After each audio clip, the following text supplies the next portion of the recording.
So we'll just take a brief look at this question, kind of break down the pieces behind it. We'll talk about the meme behind it too. But ultimately we decided the meme was way too difficult, so we didn't do that part of it. So if we look at this question, this is kind of basing it out to what a chemist would actually do.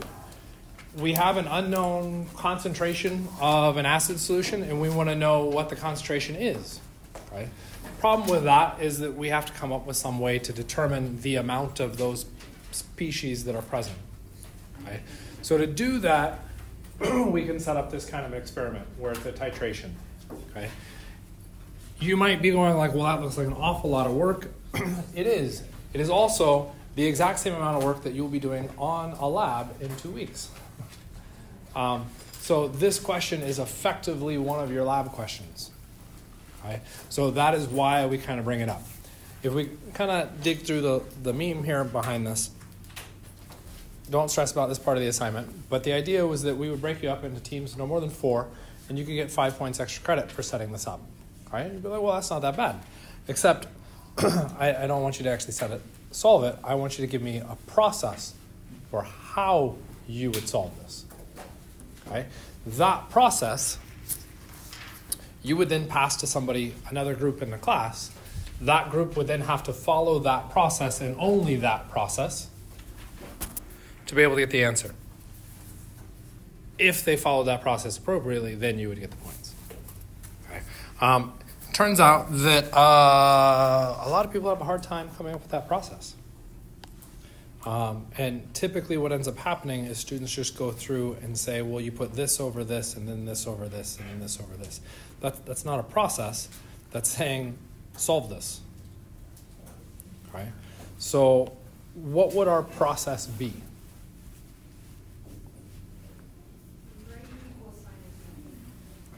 Okay? Identify what you're finding. So what are we trying to solve for in this question? Molarity of nitric acid. Okay, so we could write molarity of nitric acid, and we should immediately be changing that, because what did I say you should do with molarity?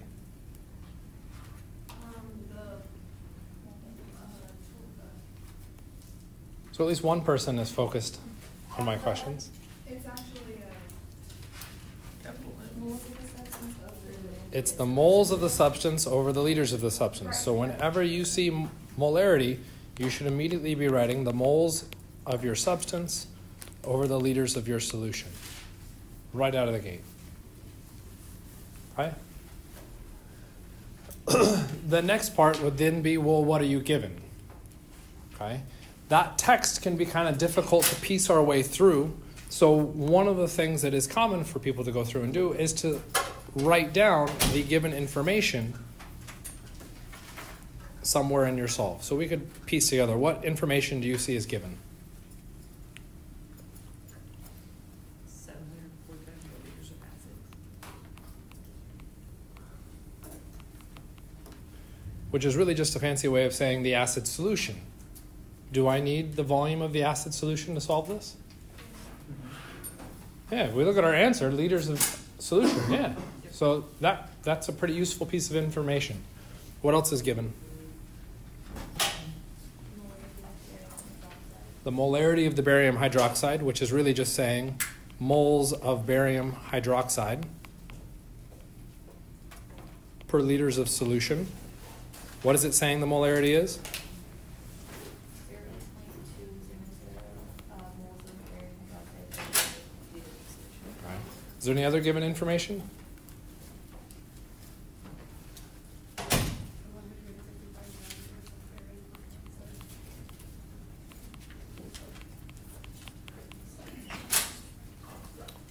Is there any more given information?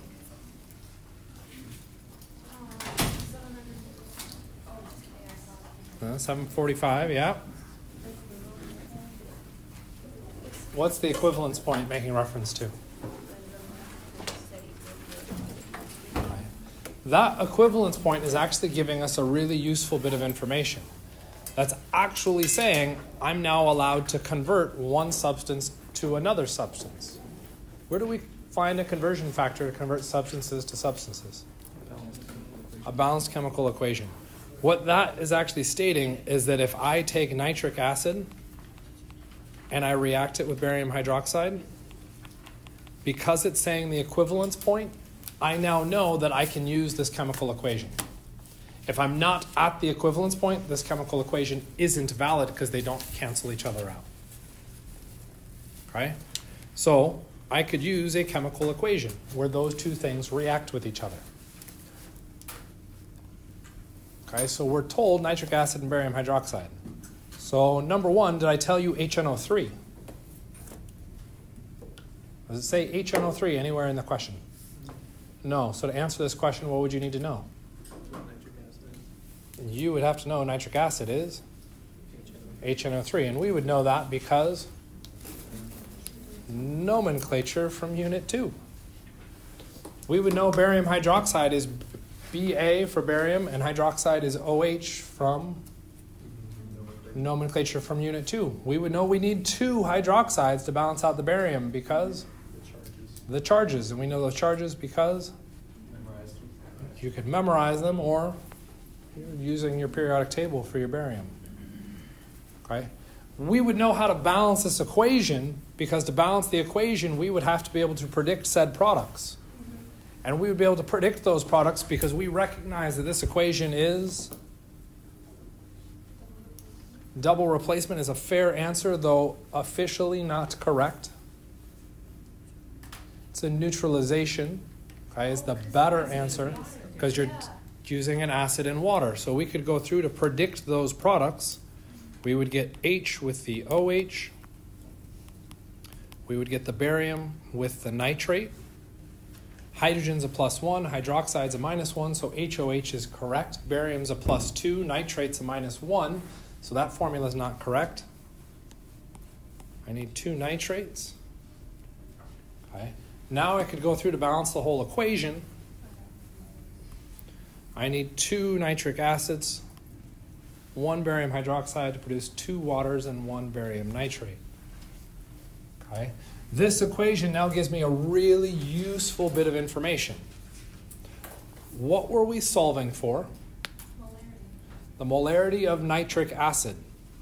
What is the substance we were given in the given information? It just says acid, so that's not really helpful. Barium hydroxide. In the course of solving this, what are we going to have to do? We're going to have to do a substance conversion from barium hydroxide to nitric acid. Where would we find the conversion factor that allows me to relate barium hydroxide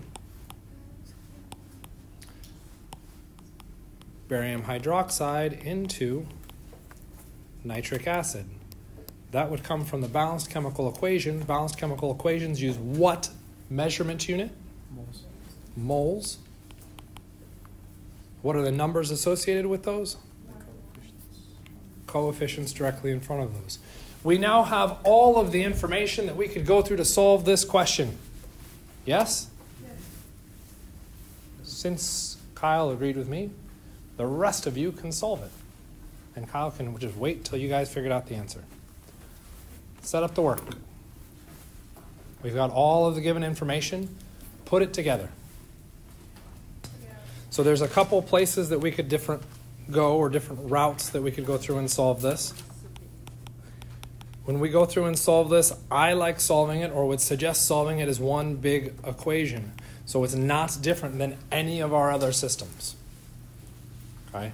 We're maintaining that same calculation system. We aren't changing to a new system. Okay? Some people don't like that, and that's fine. You don't have to follow the same system. Okay? Where that deviation can happen is people can say, well, I don't have moles of nitric acid, so I'm going to solve the problem for moles of nitric acid. Cool. I don't have liters of this acid solution, so I'm going to solve for liters of the acid solution. Then I'm going to put the 2 pieces together. That's fine. To argue, we don't have to split those 2 pieces of information up. Okay? And that's entirely up to you. It comes down to your comfort levels. Okay? But what I want to do is push as much as possible the exact same process so that you see we don't have to vary and come up with different techniques.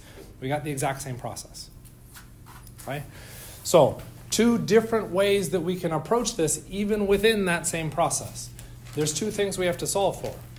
The moles of nitric acid and the liters of the acid solution. Right? So I kind of walked around just to see what people were doing.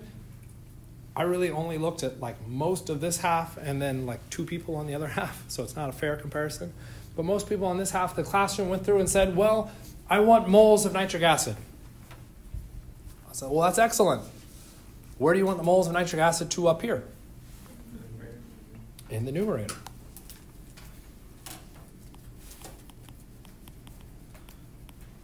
So I want this to be true. So I will go through my given information and say, where did that show up? Okay, well, is it milliliters of acid? No. Is it moles of barium hydroxide? No. Is it milliliters of barium hydroxide? No. Is it moles of nitric acid? Oh, yeah, there it is, right there. Okay, so I can relate the moles of nitric acid to the moles of barium hydroxide. Okay, phenomenal. I'm taking advantage of the given information and what I want and now trying to incorporate it. The numbers that go from this come from our balanced chemical equation: 2 moles of nitric acid, 1 mole of barium hydroxide. Okay, excellent place to start. That brings in the unit that we want. Okay, and that brings in the unit that most people tend to focus on because it's showing up in the numerator. That's awesome. Okay, at least 2 other people, or maybe one, just influenced the other. On the other side of the classroom said, well, liters of solution. Liters is a measure of volume. I've got volumes. I'm just going to go straight to using that. Okay, but there's 2 volumes given. 704 milliliters of acid, 165 milliliters of barium hydroxide. The volume of solution that I'm bringing in, what solution is that for? That's for the acid. Okay? So I want to bring in my volume measurement for the nitric acid, which is going to mean using this number first, right? Or 745. Where do I want that number to appear? Why should it go in the denominator? That's where my volume shows up in my answer. So I go back up to my question.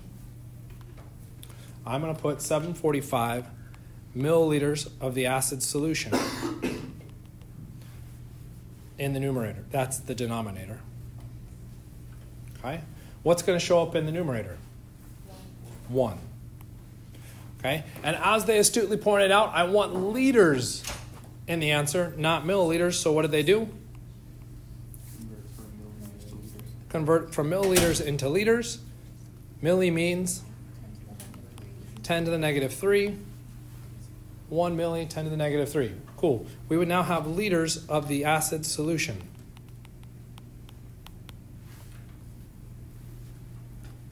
Okay.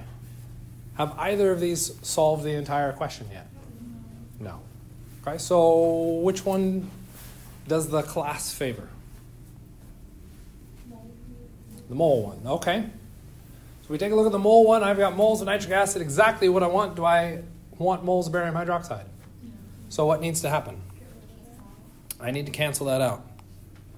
So the moles of the barium hydroxide needs to appear there. Am I given just the moles of barium hydroxide? No. I'm given the moles of barium hydroxide related to the liters of solution. Okay? Which solution is that? Acid? No, that's the barium hydroxide solution. I'm just going to call it the BA solution. Numbers, 1 liter, 0.200 moles. Yeah? So far, so good? Is that a yes or a no? Yes. Yes. The moles of barium hydroxide cancel. Do I have my answer? No. What needs to happen? I need the liters of the barium solution to cancel. Am I given the liters of the barium solution? I'm given milliliters. So what am I going to have to do? Convert liters into milliliters. 1 milliliter, 10 to the negative 3 liters of our barium solution. The liters of solution cancel, awesome. Milliliters of our barium solution, awesome. And the number that goes there, 165. What's in the denominator? 1. Would I have my answer? No. Well, I would sure hope I have my answer because I'm out of white space. You're right. Okay?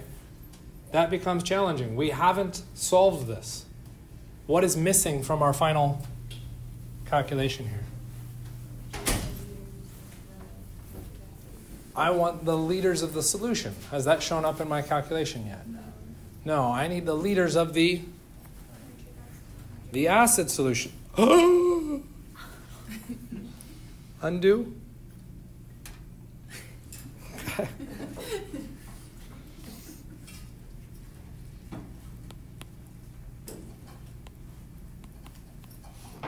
We know we need the liters of the acid solution down here. Am I given the liters of the acid solution?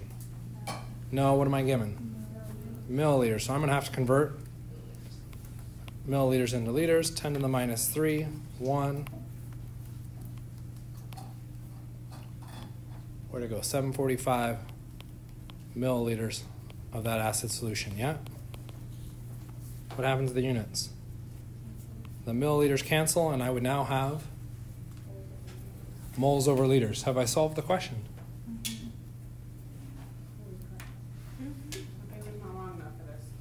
Okay. Holy crap, there are a lot of conversions in there. Yes. Okay. And part of this comes with the practice on recognizing where those pieces are coming from to be able to move your way through the question. Okay? Each of those steps should have been a simple step. Do I have this? No. So I got to do something. Oh, I have that, so I can just do it. Make sense? How many of you went, I can do that in one run right out of the gate? Okay? And yet, what do you attempt to do? You try to do it one run out of the gate. Okay? This is the point of slowly walking through this. Okay? We're asking questions about why we're making each of those steps. It is that question that you need to be writing down, not the end solve. Make sense? Okay? Should we try it by asking questions for the top one? That was rhetorical. We're doing that. Isn't that you're just kind of doing it backwards then? Maybe. Let's take a look at the top. Oh. Okay. I've got work shown so that I got liters of acid solution in the denominator. Fantastic. Do I have the moles of nitric acid in the top? No. So the question I'm asking is, do I have moles in the top? Do I have my answer? No. So what do I need to do?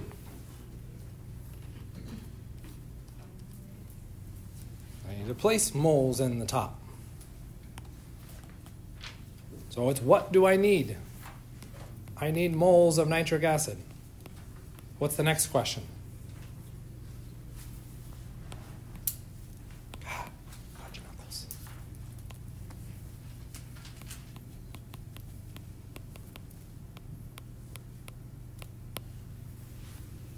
Okay. That was the moles of nitric acid. Am I given just the moles of nitric acid? No. Okay, I'm given the moles of nitric acid related to something else. So the next question is, what do I need? And it becomes,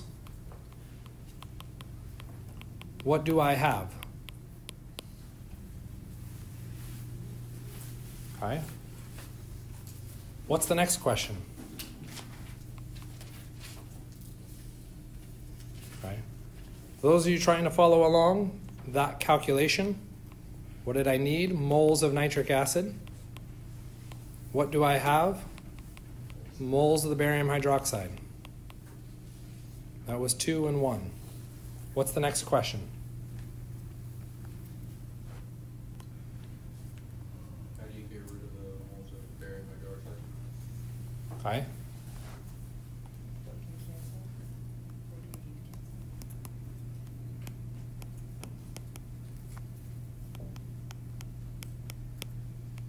What needs to cancel? Or potentially, what do I need to cancel? In this case, what did I need? Somebody mumbled it. Say it louder. Moles of barium hydroxide.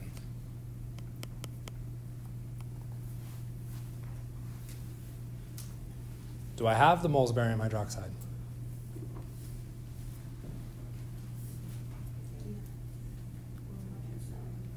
Not itself. So, what do I have?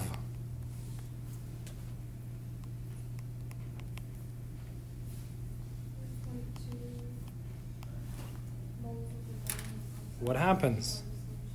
The units cancel. I have liters of the barium hydroxide solution now. What's my next step? I need liters of solution to cancel out. What's the question I'm asking? What do I need? What do I need? Liters of solution. Am I given that? What do I have?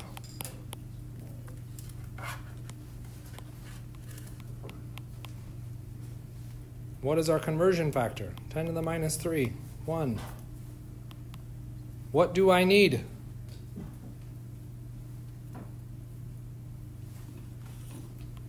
Milliliters of solution. Do I have it? Yep. Which means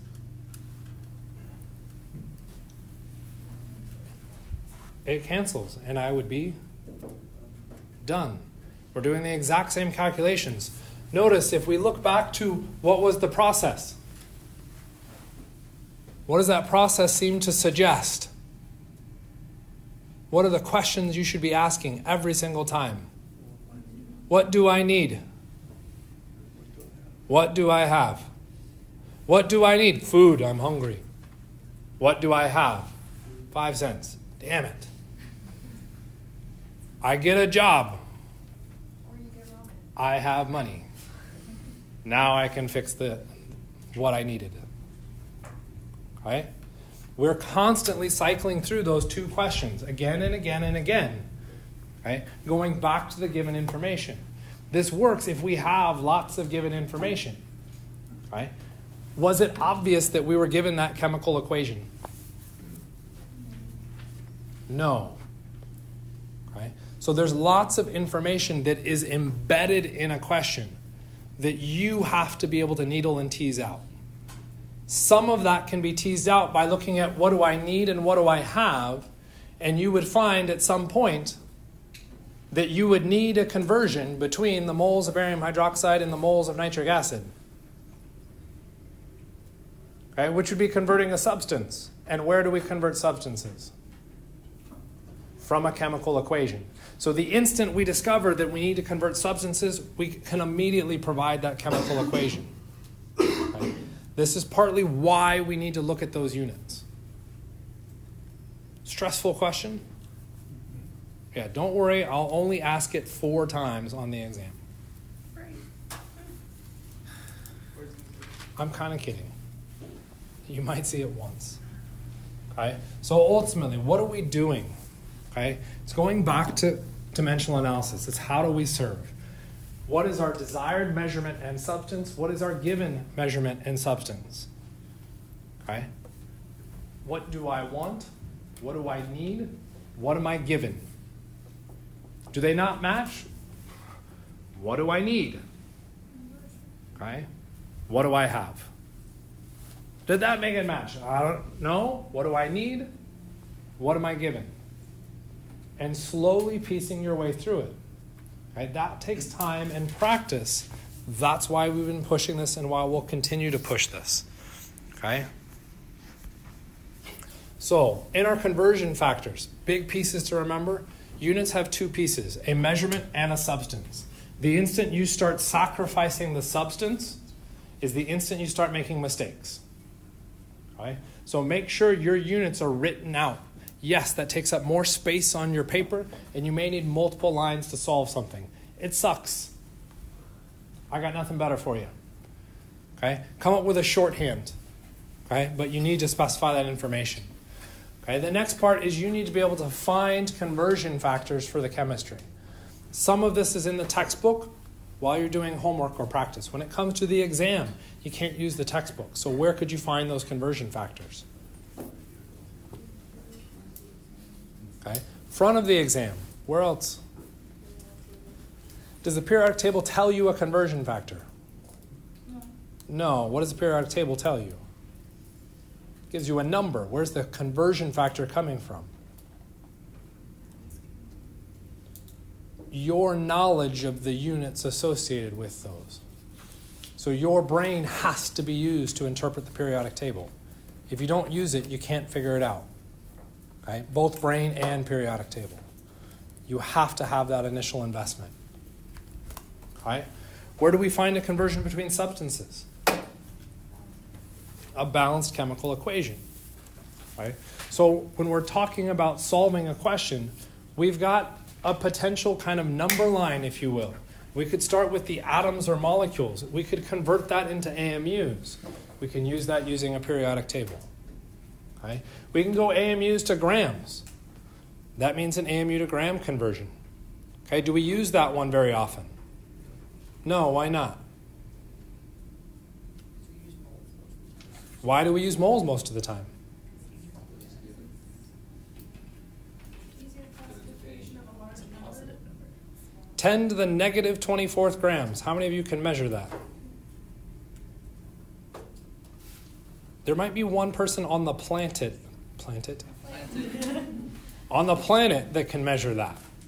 We don't have the ability to measure that. If we don't have the ability to measure it, why would we use it? That's a good question. We don't. So what do we do instead? We skip from atoms or molecules, okay, into other systems using moles. Okay? That mole information, grams to moles, can be found on our periodic table. Okay? Our moles to moles can be found from a balanced chemical reaction. And then we start scaling it the other direction. Okay? The library has a lovely green sheet of paper, okay, that goes through and looks like this giant, like, Trojan horse of death, okay, with all sorts of arrows and stabby things pointing out of it. Okay, what they're trying to do is the same thing we're doing here, looking at how those things can interconvert between each other. And the largest crux of that document is moles. Moles are the center point to be able to go out from virtually everything. So when in doubt, take it to moles. Oh, I thought it was green. Is it blue? This one's blue. I'm going to say it was green. They changed it on me. Okay? This sheet, it's just trying to show those interrelationships. You have to know how to find those conversions. Some of those are given. All on the bottom, Yeah, but on a test, that's not true. Oh. I'm actually not positive about that. On a test, I might give you some of them. Okay? Some of those conversion factors you're required to have memorized or know where to find. That's the part that you need to practice. So having the mole wheel, because they call it the mole wheel, I don't know why it's a wheel. It doesn't look like a wheel to me. Okay, but they call it a mole wheel. Having that handy so that you know how to do those conversions can help out. What's that? Because the moles are rodents. And rodents go on wheels. It makes sense if you don't. Okay. Conversion factors, where to find them. Measurements. Tables from your textbook. You're required to memorize the metric prefixes. Okay? Which metric prefixes? All of them. Not true. I always get, oh, there's so much memorization in chemistry. Because you're going out and telling everybody you had to memorize everything. I didn't tell you that. How many of the metric prefixes do you have to memorize? 3 of them. Milli, centi, kilo. Okay? You want to memorize more, that's on you. Don't put that on me. The English metric conversions will be put on the exam. You're responsible for knowing how to use them. Numbers of atoms. Okay? This can come from subscripts and formulas. If I give you sodium sulfate, how many sodiums are there? 2. That's a conversion factor. The formula can give you that. Okay? Numbers of molecules.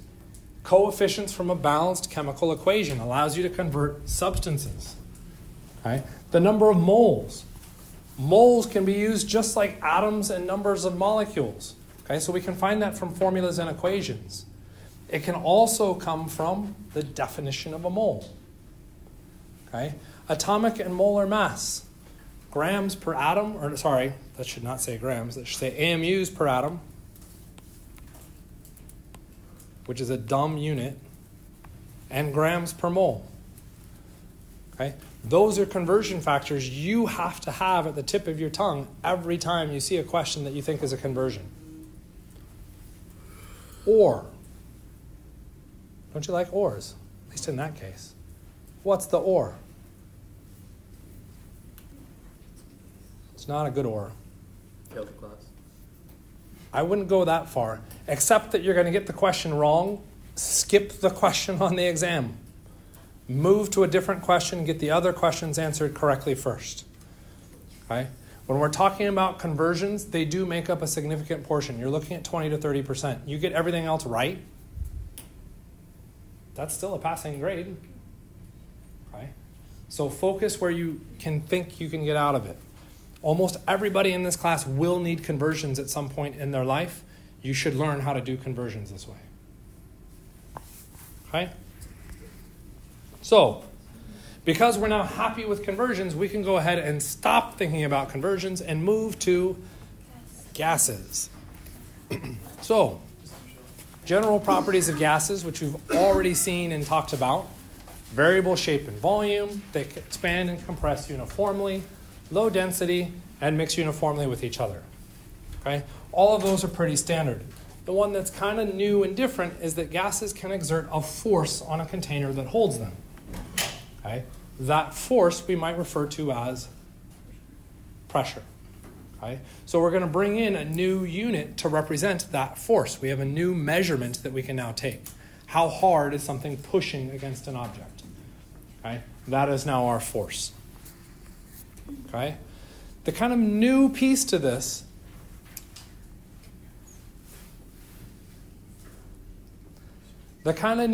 behind this is not just what are the properties of gases, because these are ultimately all review topics so at this point. But now how do we model these? How do we take this information and turn it into a system that would allow me to predict and run calculations, particularly centered around that new force of pressure? Okay? Gases can be difficult to deal with. So what we do is we come up with a system to simplify it. Okay? And we go through and instead of looking at real gases, we invent a description of gases to represent what they would act like if they acted nicely. Okay? Which is a good thing. In fact, I would argue we all do that now. Right? Hear about in the news, there's all sorts of like death and murder and stuff, right? Yeah. Do you make the assumption that everybody's out to death and murder you? No. How do we know that? You're in this room. If you just made the assumption that everybody was out to death and murder you, you probably have a really bad philosophy in life because you're in a room with a bunch of people that want to death and murder you. Death and murder? What is death and murder? Or No. oh, Death and murder. death and murder. Yes. This isn't the English class. I'm allowed to do that. Okay? So what we do is we model a system and we come up with an ideal system. Okay? So we go through and we describe what we would expect the ideal gas molecule to do. We describe what the ideal person would do, and that's how we would like to interact with them. This is why when you meet new people, what should you do? Not judge them right away and treat them in an ideal fashion. Okay? When they try to stab you, then you can adjust. Okay? But we don't go into that meeting assuming they're going to stab us. That kind of puts a damper on the whole social environment. Okay? So our ideal gases. So let's go through and look at these. Number one, we make the assumption that gases are super tiny molecules. Well, that's not an assumption, dude. They are super tiny. But gases take it a step further. We make the assumption that they are so tiny, they have no volume. Okay? To give you an idea of that, the first person that walked in this room could sit where? Anyway. Anywhere. Where can the second person walk in and sit? Anywhere except for where the first person is. Anywhere except where the first person is.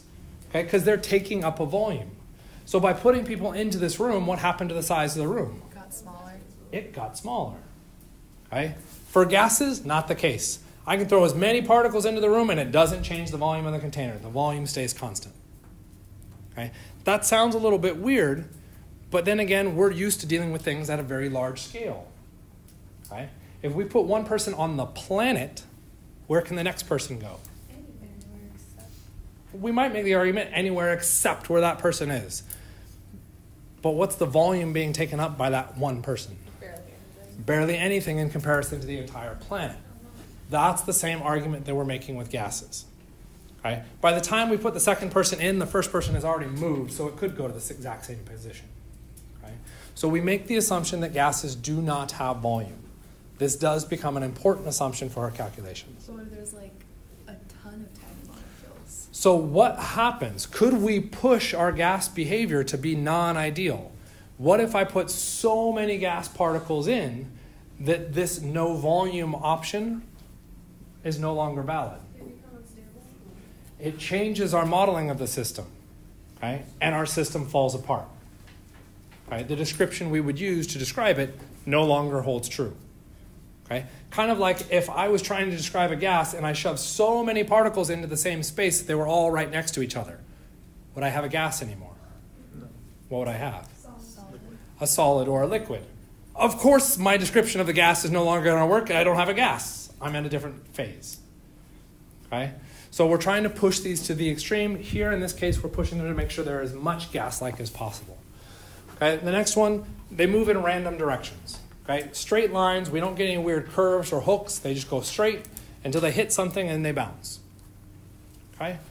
There's no attraction for one another. Okay? So when the gas particles pass nearby, they don't all of a sudden curve closer. They just keep going. Unless they hit each other, they have no effect on any other gas particle. Okay? Which could also sound a little bit weird for us. Okay? When you're walking down the street and you see someone walking towards you, is there any kind of attraction there? No, none at all. Next time you're walking down the street, you might think about the people around you, and you might start to notice you making judgments about those same people. Oh, I don't like the way they look. They're holding a knife. I'm going to step a little bit further away from them. Okay? We do make those judgments and those decisions. Right? When you sat in here, the first person that sat in here didn't have to make any judgments. The second person did. Because the second person could have sat right next to the first person. If they knew them, there's an attraction. Or they knew them and they're like, hell no, I'm leaving. Okay? As far as I know, that didn't happen. Okay? At least with students, maybe with me. Gas molecules collide without losing energy. Okay? And the average kinetic energy of a gas molecule is proportional to the temperature, which we've already kind of talked about, but this is saying that they're directly proportional. Okay? So if I increase the temperature, what happens to the energy? It goes up. Okay? All this put together gets us ideal gas behavior. So if we have this ideal gas behavior and some other special conditions, a new thing becomes available to us. That new thing is this equation, which I know some people already read about and started to work with, even though in my reading assignments I say don't read it, don't talk about it. Okay? In chapter 8, and I believe in chapter 9, they start talking about this mole to volume relationship. There's a reason I didn't want you talking about it. When does this mole to volume relationship exist? Only at certain conditions. For gases. Had we talked about gases? No. Okay? So they're introducing a thing, this is, I apologize, full-on soapbox. Like, this is a rant. Wait, Just so you know. is this what you're telling me about last week? Yes. Okay. Okay? Gases you have nothing about, and they're now throwing this conversion factor at you. Oh, you can use this. Okay, the problem is then when do you start to use this? Every time you see. All the time. It's not all the time valid. It's only valid When you have all gas. when you have gases. If you don't have gases, You can't use it. it doesn't work. Right? That's a bad conversion factor. Right? But maybe that's because gases are so important because you always work with gases in the lab.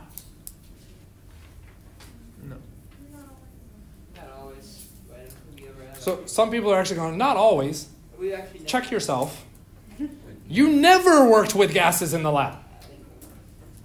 Okay. So it's only valid for gases that I never work with. Maybe other people work with them. The reason other people don't work with them, they're not easy to work with. We have to trap them. Okay, there's all sorts of extra conditions. Okay, so not a lot of people work with gases. Okay, so I'm already like irritated at this conversion factor. If you couldn't already tell, I would argue that's 2 strikes. Yeah. So now let's move to the next step. 1 mole of any gas equals 22.4 liters. When at STP. So you are told to memorize this conversion factor for a gas that you never work with, and it's only valid when at STP. I'm sorry, that's strike 3. Okay? This thing is only valid when these things are met. Okay? That's an exception. That's not a very good thing. Okay? But maybe STP has some logical sense behind it, and that would explain why. STP is just a standard condition at which we're all at. So what is STP? Standard temperature. We're off to a good start. It's a standard condition, right? It says standard. Okay? Standard temperature and pressure. What is standard temperature? 20-something degrees Celsius. 20 degrees Celsius, 24 degrees Celsius. Already I'm being like, you got a problem. You're giving me different numbers. Okay? 300 Kelvin, different unit system. A whole nother can of worms that we could throw on top of this being a crap system to deal with. Okay? And unfortunately, you're all wrong. It's 273 degrees Kelvin. 0 degrees Celsius. That would be 0 degrees Celsius, which would be the freezing point of water.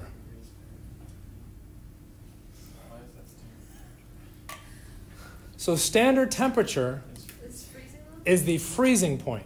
So not only am I asking you to memorize a conversion factor for a gas that you never work with at a temperature that you're never going to work at. Strike 4. This is getting kind of nasty. Standard pressure. Okay, we haven't even talked about pressure yet. Thankfully, they did pressure somewhat okay. Somewhat. What's the issue with pressure? It's different depending on what altitude you're at. This is why when you go to Denver, the Mile High City, temperatures to cook things change. Okay, and times change because everything shifts. Okay, but for the most part, standard pressure isn't bad. It's measured at sea level, and as long as you don't do drastic changes in height, the pressure stays relatively constant. Okay, I'll give you that one. So, gas that you don't work with,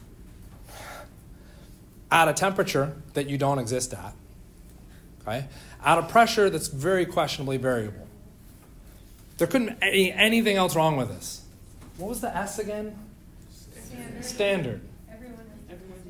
Everybody has different freaking standards. Okay? My wife works with an instrument where they go through and they build solar cells. That was their goal. And to go through and do that, they had to measure the flow rate of different gases. And they were trying to troubleshoot why the instrument wasn't working. So we sat down together. She's like, I can't figure this out. So we went through, because it's all gases. It's freaking ideal gas behavior. We just punch it out. Kept getting things wrong. Couldn't figure out why things were so messed up. The engineer that calculated everything, when you talk to an engineer, guess what standard temperature is? 20 degrees Celsius. Not 0 degrees Celsius. All you had to do was change that 0 to a 20. All the calculations made sense. Standard temperature is not standard. Nothing about that conversion factor makes any sense to make students memorize. I thoroughly hate that we make you memorize that. The important part for you in that whole thing was the very end of that statement. We make you memorize that. You are responsible for that conversion factor.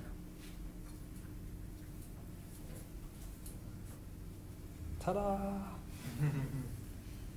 Okay. We will discuss a more valuable usage for where this is coming from maybe by the end of today. Okay? So we need to worry about that. Okay? That force that we put on there is our pressure. So let's go through and prove that you guys are awesome at this. How many liters are needed to hold 2.0 grams of hydrogen gas? I lied, actually. We had like 2 slides without them. What are we solving for? Liters of hydrogen gas. What is our symbol for hydrogen gas? H2. What am I given to start with? 2.0 grams of hydrogen gas.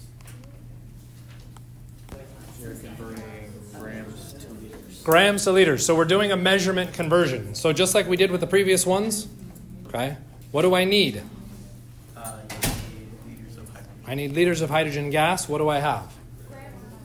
Grams of hydrogen gas. Okay, so that didn't work. So I'm going to have to convert the liters of hydrogen gas into something else. What do I want to convert them into? Moles. Okay. We could go moles of hydrogen gas. Does that conversion factor exist? No. Okay. You can go grams to moles. Does that conversion factor exist? That was literally the last slide. Like, I know that was 2 minutes ago. No. 22.4 liters per 1 mole of hydrogen gas. But wait, is this a gas? Yeah, because it says hydrogen gas. So yes, cool. Yes, it's a gas. Is it at STP? Yes. Assuming. I saw a subtle smirk in the back. Was that a subtle smirk? Because you're like, he's being a dick. He didn't actually write it. Yeah. Okay, just checking. Yeah, I didn't actually write it. It becomes implied in the question. I didn't actually write this question. This is what the textbook wrote. Okay? So when I do things that are dickish, it's me being dickish because, one, I've either seen students make those mistakes, and so I'm trying to point that out so we fix it, or I know that's a common mistake in language that's made throughout the field.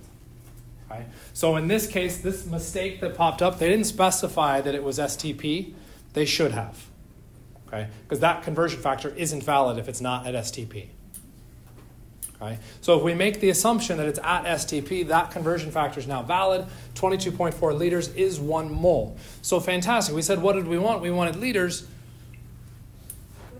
We're not done. We just messed everything up, right? We haven't canceled any units. We just brought in more units to convolute things.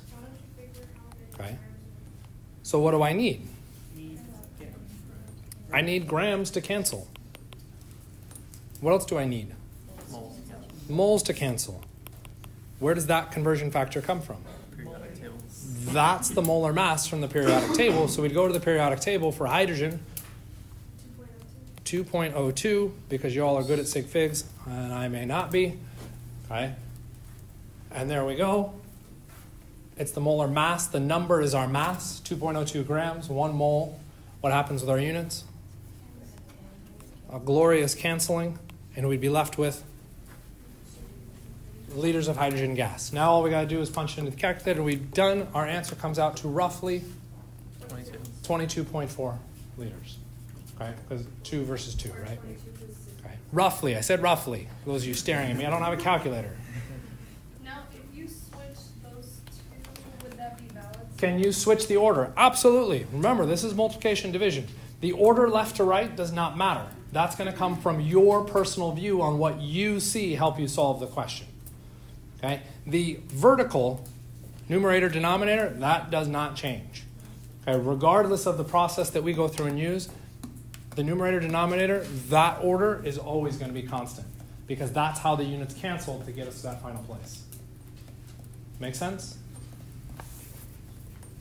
Cool. So let's stop doing conversions again. I lied. It was hidden from me. I didn't see it.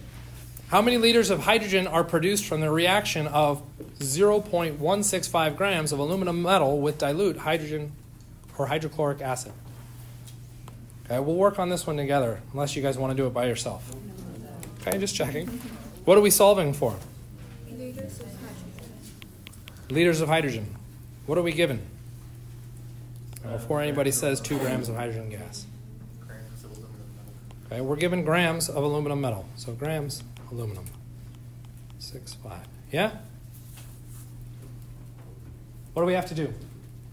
Cancel out grams. Too specific. We'll deal with balancing in a second. What's that? We'll deal with that too.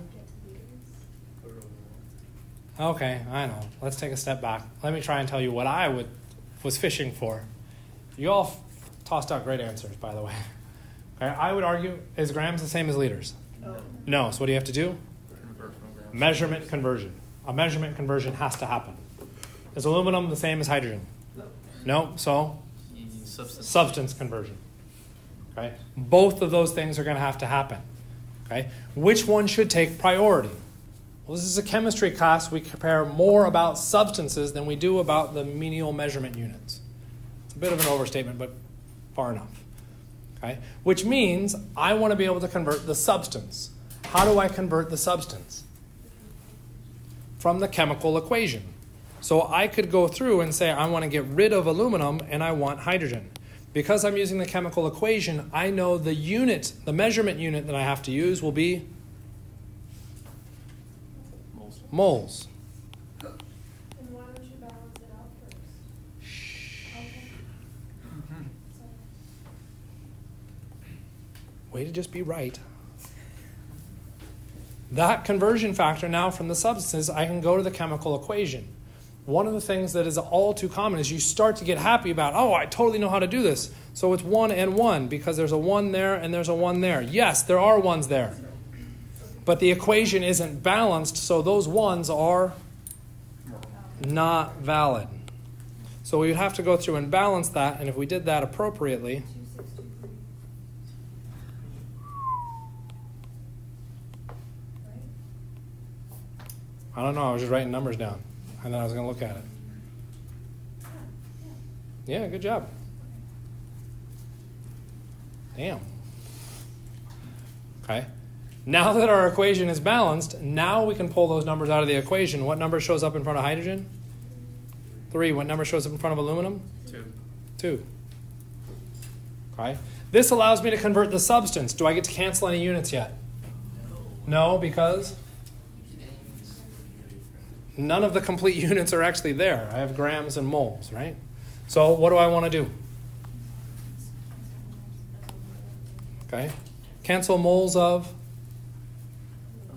aluminum, that's fine. Okay. And at the same time, what I'll try and do? Grams of aluminum. So the moles would cancel, grams would cancel. Where do I find that conversion? Table. And 26.98 grams, 1 mole. Now what do I do?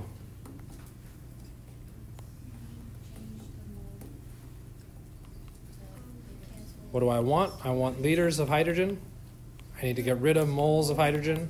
Where do I find that conversion factor? Memorized it. That's memorized. 22.4 liters is 1 mole if At STP. standard temperature and pressure. Again, I didn't write the question. Common mistake found in our textbook. Okay? And not only is it at STP, is it a gas? Are we talking about hydrogen in the gas phase? Yeah. How do we know? G. It says G right there. That allows me to do the conversion.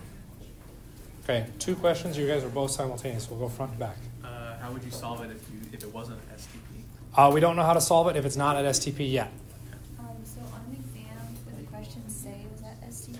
I try my best to always include the at STP in there because, yes, that should be specified. So then if it wasn't, If it wasn't, that's what Frank's question is. Okay, would you be able to solve it? No. With the information given here, no. so would you just like, You would have to say it's impossible to solve. Okay, which is a potential multiple choice answer for a question like this. So if it doesn't specify it's STP on Yes. the exam, you You should be looking for that impossible to solve. Okay. Was there another question? No. Okay, good? Ish. I'm trying to work practice makes more Okay, sense. atmospheric pressure. So this is bringing in the part of, well, what if it's not at STP? Well, first we have to get an idea of how we measure gases. This is where we get atmospheric pressure from. Okay? Somebody was just playing around with a tube full of liquid, okay, and another tube full of liquid, okay, and they put the tall tube full of liquid in the other tube with liquid in it upside down, and they noticed that what happened to the liquid in the tall tube? It fell a little bit, but then it stopped. Ooh, levitation. You're all laughing. That's not funny. It's levitation, right? No? Why is it floating up there? Because there's oxygen. Wouldn't that oxygen in there push down on the liquid? It creates a vacuum. What's creating the vacuum? So now you're saying it's pulling up. Why is the liquid staying there? So I can kind of accept the vacuum one. That's holds a little bit of. What's that? It's being pulled on evenly from each side. So we could say it's being pulled from the top by a vacuum. What's pulling on it? Nothing. So that's kind of a weird statement to make. Gravity's pulling the liquid down, so shouldn't the liquid fall? What's pushing down on the liquid? The atmosphere is pushing on the liquid outside of it, pushing it. The atmosphere is pushing on the liquid outside. If the liquid on the outside is getting pushed down, can the liquid inside come down and out to push the liquid up? No. There's where our counterbalance is. Okay? Atmospheric pressure is pushing down on the surface of the external liquid, which is preventing the liquid in the tube from falling. Okay? That's our atmospheric pressure. So someone happened to do this, was like, oh, that's neat, and maybe just left it out for a little bit, and noticed all of a sudden a storm happened, and all of a sudden they saw the liquid in the tube change drastically. And then the weather went away, and the tube rose. What the hell? Why is it going up and down?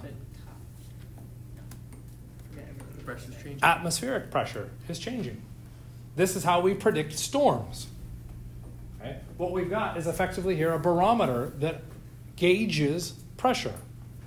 Okay? Just like temperature, we could be like, oh, it's really hot outside.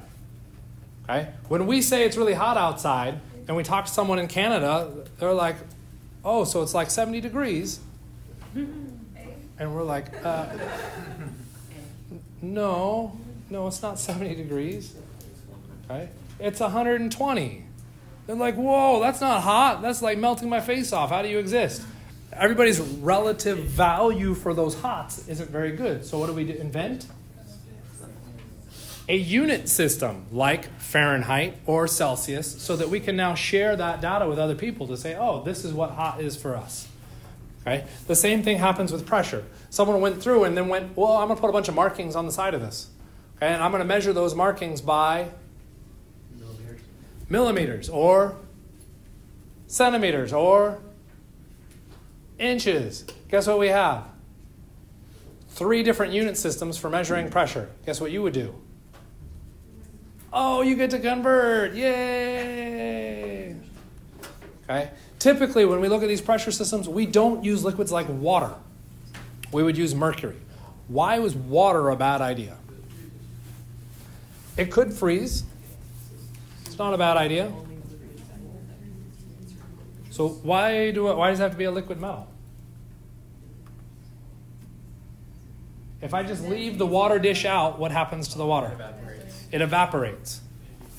Okay? If all of this water evaporates, what is this liquid going to do? It's going to fall. Is it falling because atmospheric pressure is changing? No, it's falling because there's no liquid down here to push it up. Okay? So when we're talking about the liquid in our pressure sensors, we need a liquid that does not change phases. Mercury's phenomenal at that. Okay? What we're talking about there is the vapor pressure. Okay? How much of the liquid naturally moves into the gas state. When we left the water out on the counter, if we just left it there for a couple days and came back, would the water be gone? Yeah. Did it boil? No, because to boil, what does it have to do? 100 degrees Celsius. It didn't all of a sudden become 100 degrees Celsius at that point to cause the water to boil. Okay? So there's a vapor pressure. A small amount of that liquid is already in the gas state. Okay? And so what's happening is the room doesn't have a lot of water in it. So the water comes out of the liquid into the gas state, and it's like, well, there's no water up here. I'm just going to hang out. Okay? And so it stays in the gas state, and it's that ability for the liquid to transition into the gas state faster, okay, that gives us a higher vapor pressure. When we look at pressure changes, we don't want a liquid to change its vapor pressure. We want a very low pressure. We don't want anything in the gas phase. So that way it stays as a liquid and we can measure it. Okay? We will discuss what things cause that vapor pressure to change later in the semester. Okay? We talked about dissolving solids into liquids, so let's talk about taking gases and putting them into liquids. To dissolve a solid into a liquid, what did I do to the temperature? I increased it. So if I'm going to dissolve gases into liquids, I should increase it too, right? I decrease it. Why does it change?